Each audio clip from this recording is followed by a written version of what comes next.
મહિલા કોચમાં પુરુષોના કબજાથી સુરક્ષા સામે સવાલ. સુરત રેલવે સ્ટેશનથી બાંદ્રા જતી ઇન્ટરસિટી ટ્રેનમાં મહિલા કોચમાં પુરુષ મુસાફરો બેસી ગયાની ઘટના સામે આવી.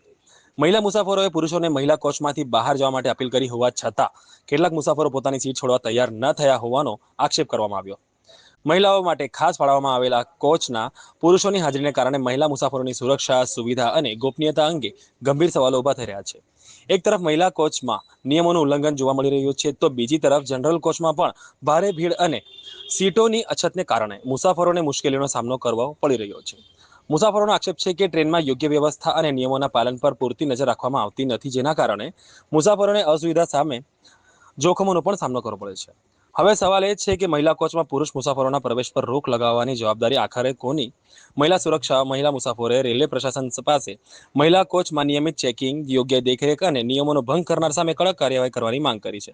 મહિલા કોચ મહિલાઓ માટે સુરક્ષિત છે કે નહીં, કે માત્ર નામ પૂરતો નિયમ છે? વાવ ન્યૂઝ, વલસાડ, ગુજરાત.